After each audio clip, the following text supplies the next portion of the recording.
con Javier y después venimos acá en el panel. Vamos adelante. Mauricio, buenos días, qué gusto de tenerlo en este modo mundial que abrimos un momento del paréntesis para hablar de temas económicos. Mauricio, buenos días.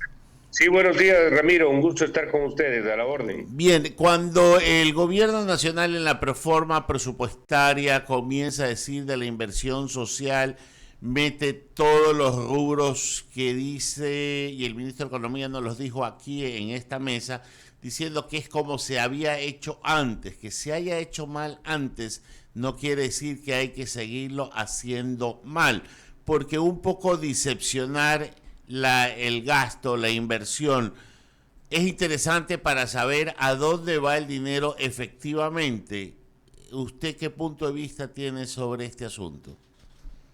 En esto creo que hay que ser lo más objetivo y lo más preciso posible. Fíjese usted, el gobierno ha hablado de que el gasto del presupuesto en el área social es, si no recuerdo mal, alrededor de 15.700 millones de dólares. ¿Qué está metido ahí? Está metido salud, está educación, está inclusión social, vivienda y algún otro sector que no recuerdo. Ese valor, esa cifra, incluye elementos que de alguna manera se están tratando como que son parte de un gasto de inversión o social, que son los sueldos y los salarios. Los sueldos y los salarios, por ejemplo, de educación, por ejemplo, de salud, son gastos recurrentes. Y para que usted le asigne un rol distinto, tiene que ser algo que le genere un aumento del patrimonio estatal. En cualquier estadística internacional, los salarios, sean para salud, educación o para lo que sea, no pueden considerarse dentro de ese concepto, porque son fondos que se entregan y se van por la recurrencia del gasto. Entonces, desde ese punto de vista, me parece que eso no es correcto. ¿Qué es lo que se hizo en el pasado? Y vale aclarar. Como hay esa regla de ingresos y gastos permanentes, se tuvieron que incluir en un proyecto algunos rubros de gasto para que la norma no se afecte. Y el gobierno actual dijo, no, esto tiene que clasificarse bien, y lo metió nuevamente en gasto corriente, pero para efectos de dar el mensaje público de que cuánto gasta en el sector social, ahí sí le considera el gasto en sueldos y salarios, lo cual es una contradicción. No puede ser, para una cosa sí debe registrarse ahí, para otro tema no. Tiene que ser por un solo concepto. Pero independiente de eso, también hay que mencionar que no porque tengamos una cifra que suena importante, 15.000 y pico millones de dólares, necesariamente vamos a tener buenos resultados. Los mayores problemas que hemos tenido, al menos en el último año, han sido por un problema de ejecución, un problema de gestión, un problema de administración. No porque usted le eche más plata a la seguridad, a la salud, a la educación, vamos a tener más seguridad, más salud y más educación. Hay problema de ejecución, hay problema de administración, y yo le diría, hay problema de corrupción también. Nunca se le ha dado más plata a la salud como fue en la época de la pandemia. ¿Y qué terminó? Con los líos que sabemos en el caso de los hospitales. Es decir, yo creo que aquí hay una combinación de principios que tienen que utilizarse para que eso se pueda dar. Cuando uno observa la ejecución hasta las últimas fechas, vemos que este año nuevamente, y por cierto con más problemas que en años anteriores, no van a poder cumplir lo ejecutado.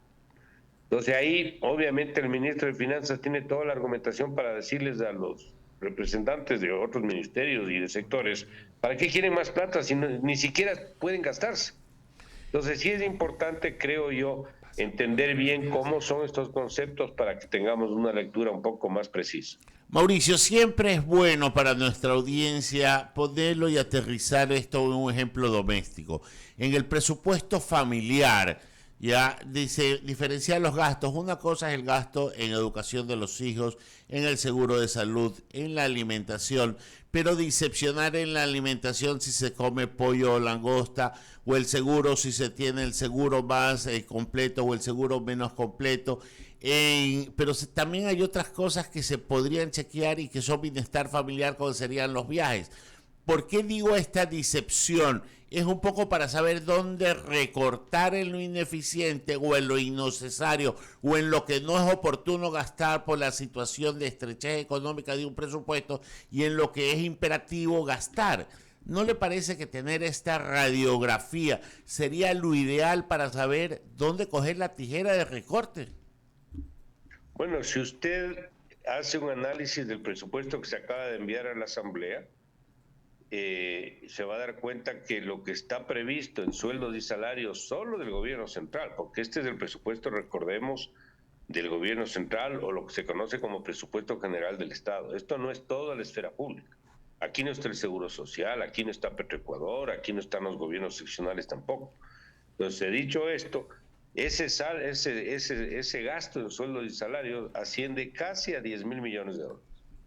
¿Qué es 10.000 millones de dólares? Es la suma del impuesto a la renta y el impuesto al valor agregado. Es decir, los principales impuestos de recaudación se van para esa vía, para la vía del gasto. Y esta es una de las debilidades y los problemas estructurales que tenemos.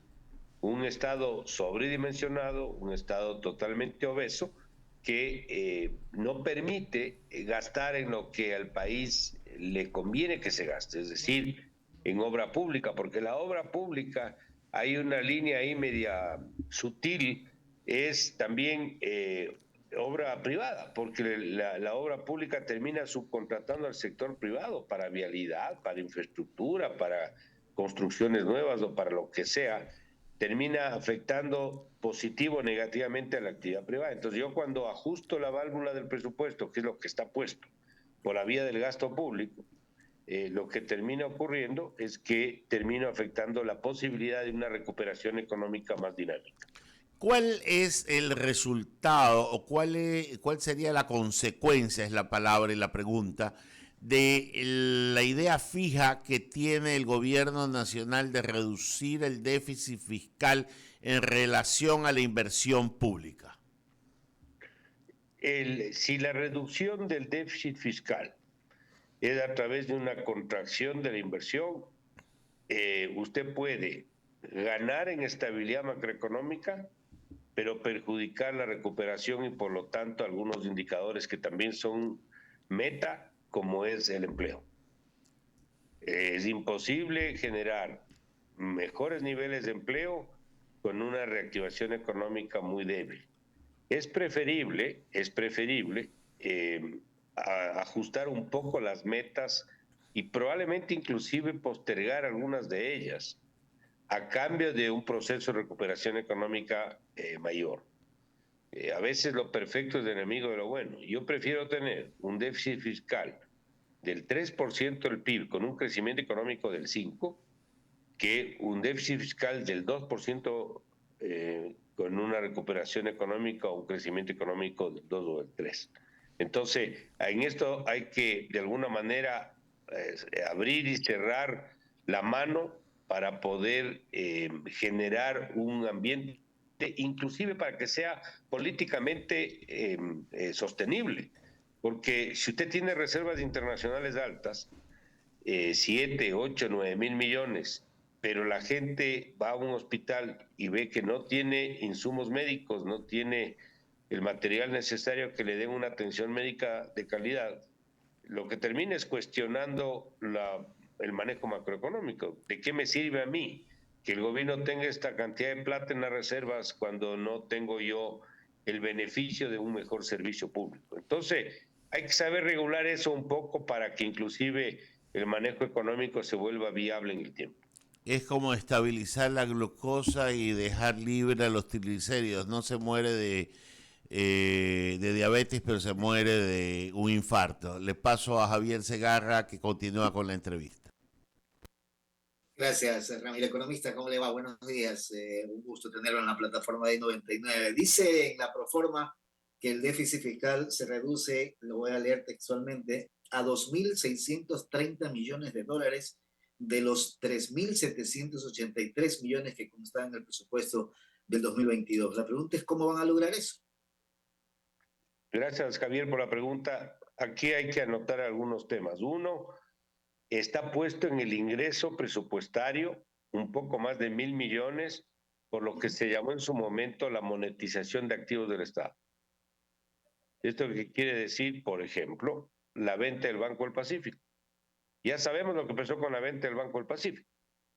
Es decir, es un proceso que no hubo interés y que eso, al menos por el momento, no va a continuar. No sé si se lo abandona, no sé si se lo posterga, pero al menos por ese lado no va a continuar.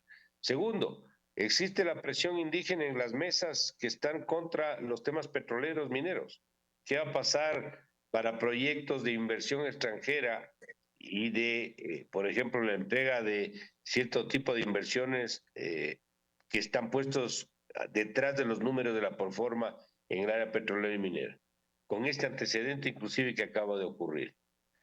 Y podemos así seguir. ¿Qué va a pasar si queremos concesionar las telecomunicaciones u otro activo del Estado, la operación de las hidroeléctricas, etcétera? Entonces, usted no debería registrar en ingreso permanente algo que no controla.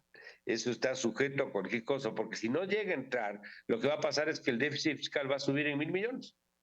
Entonces va a tener que subir más el endeudamiento o acortar el gasto, probablemente en el gasto de inversión que genera un impacto negativo en la actividad económica. Y así podemos ver en otros temas, 188 millones de barriles en producción de petróleo. Divida eso para 365, le da 515,000 barriles diarios. ¿Cuánto está la producción este rato? 470, 480, y está más de un año así. Si no se cumple la recuperación de producción, lo que va a pasar es que también tenemos un problema que impacta en el déficit por el lado del ingreso petrolero. Y así podemos ir citando algunos temas que le generan, a mi criterio, poca certidumbre de que se va a poder cumplir y se va a poder llegar a la meta que usted acaba de citar. ¿Sabe lo que pasa, economista? Que uno que es neófito en economía dice, bueno, en teoría suena bonito, pero en la práctica la situación no es pues la que se plantea tal como se describe en la reforma presupuestaria. Y ese es un problema serio, porque claro, llega a la asamblea lo único que puede hacer es hacer observaciones, recomendar, pero al final del túnel lo que prevalece es lo que vio el Ejecutivo. Lo que va a pasar, ¿sabe qué es? Que le va a poner en peores condiciones que el proyecto enviado, porque ya le quieren subir el precio del petróleo. Cuando usted sube el precio del petróleo, así la estimación de mercado le diga que va a estar en 80 o en 90, usted se vuelve más vulnerable a lo que pasa en el mercado internacional. El Ecuador es un productor marginal, no tiene ninguna incidencia en el precio internacional del petróleo. Y el precio que estuvo en la proforma de ahora es de 59. Ahora quieren subir a 65 con el gobierno. A mí me parece un error. Debieron o dejarle o reducirle. Pero bueno, digamos que no tienen el espacio fiscal para eso. Pero tampoco subirle, pues. Lo que va a pasar es que ahora el Ejecutivo va a decir, vea, como el precio se apunta que va a ser más alto, ahora súbale. El Excel aguanta todo, Javier. Entonces, claro, si yo le subo a 90, me va a dar superávit fiscal, lo cual no tiene sentido. Y habla inclusive de un crecimiento del Producto Interno Bruto en ese sentido del 3,1% y una inflación acumulada del 2,56%. No sé si se vaya a dar también eso. Bueno, asumamos que se produzca, pero 3,1 está bien para Finlandia, está bien para Alemania, pero el Ecuador no se puede dar el lujo de crecer al 3. El Ecuador tiene que crecer al 5, al 6 y de manera permanente y constante a lo largo de los años. Si no, esta recuperación del empleo que tanto necesitamos y que haya menos pobres y todo lo que se requiere, va a ser muy complicado de alcanzar. Crecer al 3, luego de la crisis de caída del 7,8 en el 20 y cerca del 3 o del 2,5 el 21 y 22, es una tasa muy pequeña. Es una tasa muy pequeña y la única forma de crecer más rápido es con más inversión. Y la inversión viene seguridad, cuando hay certidumbre, cuando hay reformas, muchas de las cuales inclusive no se van a poder hacer porque hay un problema político, como es el caso de la reforma laboral, por darle un ejemplo. Claro. Y lo otro que usted señalaba, y es cierto, y es una cuestión, eso sí parece una constante, ¿no? Se recauda en tributos o en impuestos 13.000, 14.000 millones, pero 10.000 se van para sueldos y salarios. Este país no va a salir nunca así de esta situación. O sea, tiene una burocracia, un Estado obeso, como usted bien señalaba, y eso no nos permite invertir en nada. O sea, de 14.000 que recaudas, 10.000 va para la burocracia. No hay nada como invertir ahí. Así es, y eso le complica a usted sobremanera. Y verá, si usted le suma a eso el pago de la deuda, se queda sin espacio. Claro. Entonces está ahí rogando de rodillas que sube el precio del petróleo para ver si le entra algo más de plata o se endeuda más, lo cual también hipoteca un poco el mediano y el largo plazo. Si usted no corrige el tamaño de la obesidad estatal, usted tiene permanentemente problemas de déficit fiscales y dependencia al endeudamiento público. Y este es un tema recurrente que hasta ahora no hemos podido resolver. Así es, economista. En el panel continúa con la entrevista. Gracias de mi parte. Gracias, Javier. Mauricio, un placer tenerlo por acá. A ver, la primera pregunta que hago yo es, si bien es cierto, digamos, hay déficit en el presupuesto y se habla de que hay que reducir gastos, pero todos los ministros de finanzas que han pasado por ahí no han podido, y le digo esto con el debido respeto, economista, porque usted estuvo como ministro de finanzas y el tema está en que no se pudo reducir mucho el gasto. O sea, ¿qué hacer entonces? Porque ningún ministro de finanzas va a poder hacerlo. A ver, sí se ha hecho. A pesar de lo que usted menciona, sí se ha hecho. Fíjese, yo entré el año 20, en octubre del 2020, y me retiré cuando se acabó el gobierno, en mayo 24 del 21, 8 meses. La proforma que se aprobó para la vigencia del 21 bajó 2.000 millones respecto al anterior. 2.000 millones. Y no dimos paso al ajuste que pidieron, por ejemplo, los educadores. Tanto así que me declararon como persona no grata por no dar paso a un tema que era inviable en lo político, en lo legal y en lo económico. Es decir, era imposible aceptar el pedido original que se había solicitado. Así que sí se dieron pasos, pero este no es un esfuerzo que usted lo puede hacer en una sola fecha. Esto tiene que mantenerlo en el tiempo, porque tal es el desfase que si usted tuviera la posibilidad de bajar el gasto en una proporción como lo tuvimos hasta el 2006, también generaría otro problema, que es una contracción económica demasiado intensa. No le puede usted pegar un frenazo tan importante, tiene que ir gradualmente reduciendo. Pero esto no se ha dado.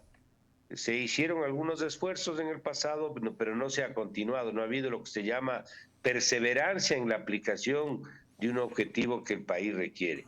Y algunas instituciones tampoco han ayudado, porque hace poco la Corte Constitucional dio paso para un ajuste de salarios del sector de la educación de 500 millones. Y claro, esta es una decisión de una norma que no se puede incumplir, que es la propia Constitución. Entonces, desde el ámbito de la política económica, ¿qué le toca? Ajustar los 500 como le ordena la Corte, pero al mismo tiempo ver cómo reduce lo otro. Pero ese otro no hay reducción. Entonces, por esa razón estamos, por decirlo de alguna manera, parqueados en los lugares que no debemos estar parqueados. Clarísimo, economista. La verdad es que escuchándolo, sí es una labor muy complicada para los ministros de Finanzas tratar de bajar esos gastos. Le doy un caso, o sea, la institución esta aeroespacial debe haber sido eliminada y no pueden. Y hay una serie de empresas públicas que dan pérdidas y deberían estar eliminadas. Tampoco se ha podido bajar eso. Y seguimos con el mismo problema, ¿no? Y esperemos pues que en algún momento dado esto se baje. Aunque hoy en día han sido controlados muchísimo los gastos y no hay ejecución, que ese es otro problema muy grande, ¿no? O sea, a junio es el 50, pero realmente creo que hay que evaluarlo a noviembre, porque no sabemos qué pasó hasta noviembre con el presupuesto. Según la Asamblea, a junio evalúa de que deben cambiarse a los ministros porque no se ha ejecutado bien el presupuesto, y creo que no va por ese lado, no creo que es por otro. Pero bueno, y lo otro que nos llama la atención muchísimo, economista Pozo, es justamente el tema de la condonación de deudas. El ministro de Finanzas actual se opone radicalmente a que existe una condonación de deudas sobre los $3.000, porque no dice que va a haber un efecto negativo en el tema. Inclusive se habla de condonación de deudas con el IES. ¿Usted cómo lo ve? ¿Cuál es su criterio? Fíjese, el tema de la condonación de deudas no es la primera vez que se presenta. El ex Banco de Fomento, hoy Banecuador, ha sido sujeto en reiteradas oportunidades a condonaciones de deuda. ¿Y cuál es el beneficio de esa decisión? Ninguna. El gran problema que eso produce es que cuando usted condona una operación de crédito y las deudas, lo que hace es generarle una morosidad mayor a la institución, en este caso a Banecuador. Esa condonación y esa provisión que tiene que asignar le genera más gastos, el gasto va contra el resultado y el resultado va contra el patrimonio. ¿Y el patrimonio quién es? El Estado. Como el Estado tiene un problema en el patrimonio, tiene que ver de dónde recupera. ¿Y cómo le recupera? A través del presupuesto. ¿Y el presupuesto qué es lo que hace? Ajustar con respecto al resto de la economía. Es decir, como se dice en economía, no hay almuerzo gratis. Esta decisión termina impactando y todos terminamos pagando de alguna manera, o vía más impuestos, o vía más deuda, o vía menos obra pública, o alguna otra alternativa. Entonces, este como un primer tema. En segundo lugar, yo soy enemigo de las condonaciones. Los deudores tienen que ser responsables y honrar sus compromisos. Si están atravesando una situación difícil, como tuvimos, por ejemplo, en la época de la pandemia, está bien, se les dé una facilidad, se les alargue los plazos, se les dé un beneficio en tasa, si es que es posible, pero no perdonar, sea de $1,000, sea de $10 o sea de $10,000. Ese principio no corrige nada. Y si somos todos iguales ante la ley, yo mañana también debería acercarme a Banecuador, que también le debo plata, y no me condonaron, y decir ahora yo quiero que me condonen a mí, porque yo también tengo derecho a que me condonen la deuda, y eso no conduce a nada.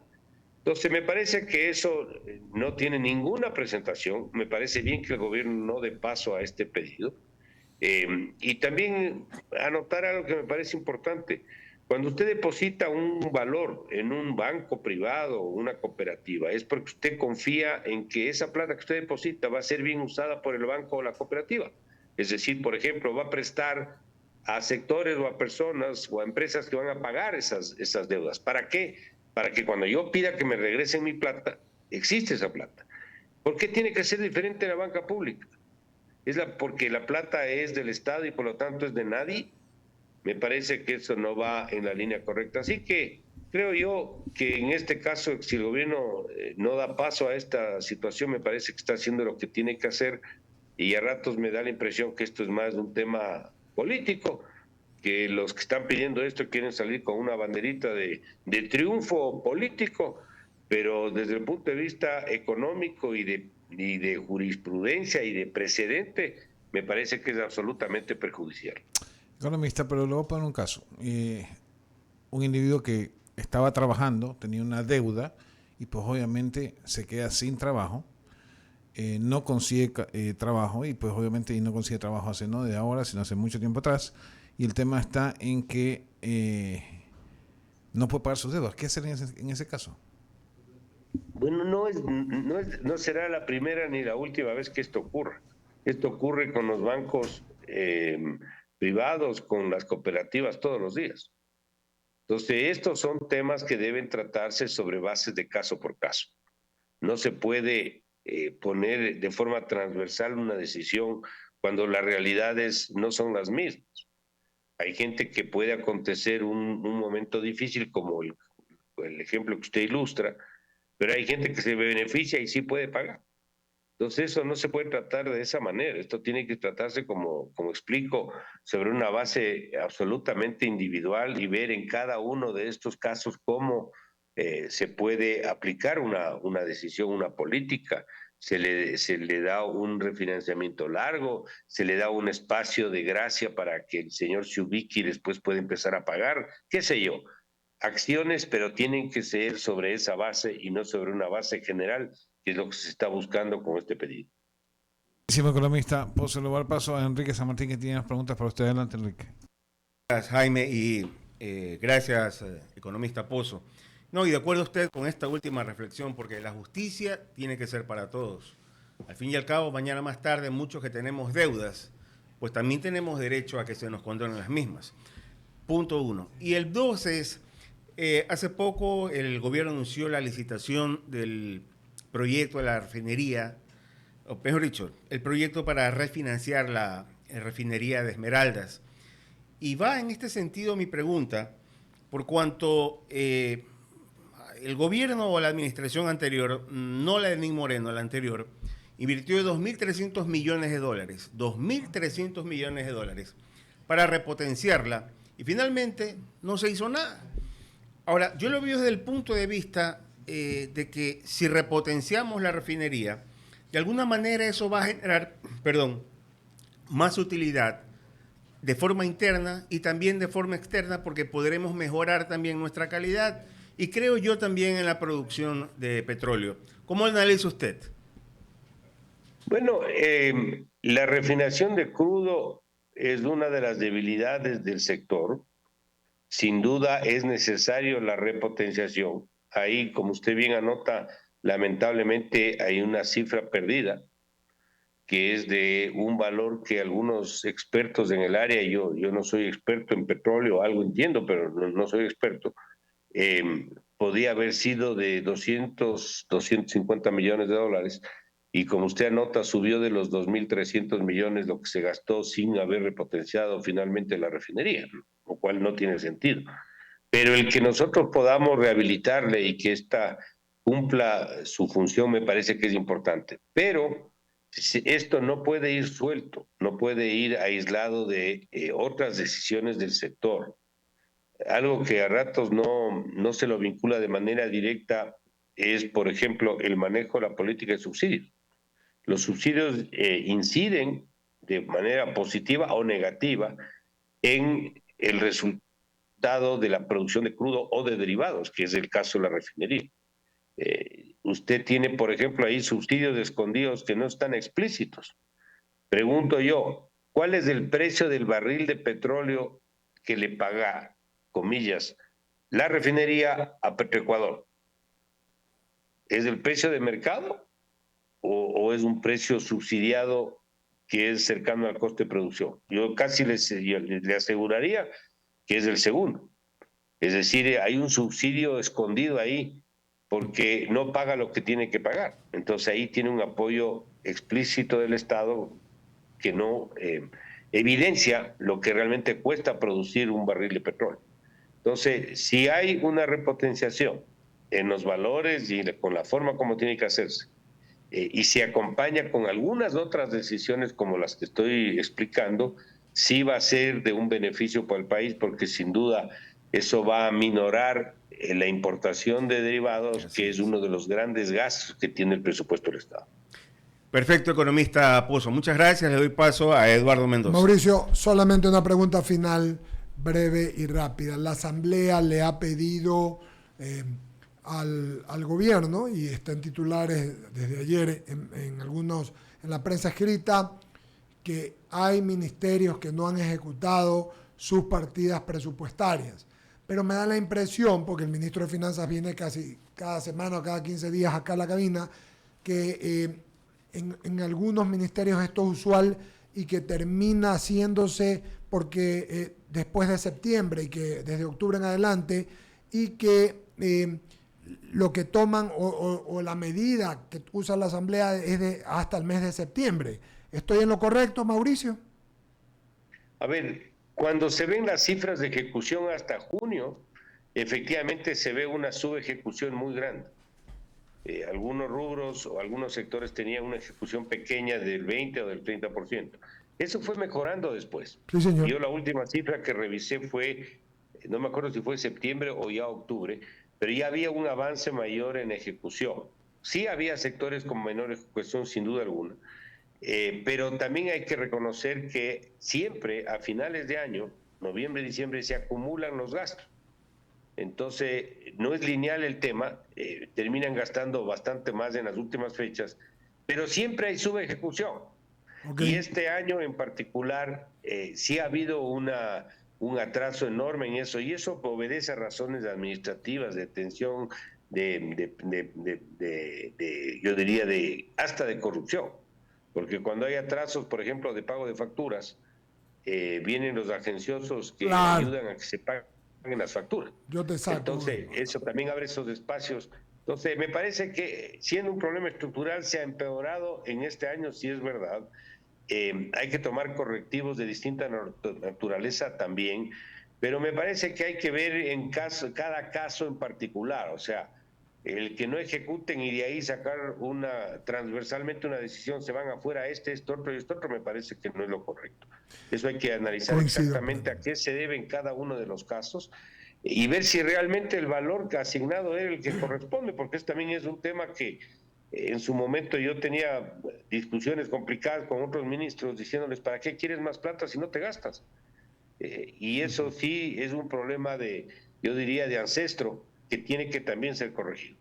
Muchas gracias, mi querido Mauricio. Muchas gracias por su gentileza y su tiempo. Les mando un abrazo, querido amigo, y lo veré pronto. Adiós mediante. Gusto gracias, Eduardo, y gracias a todos. Muy amables. Javier, pagamos corte. El que nos queda empató Japón, van 1-1. Increíble, pero cierto, con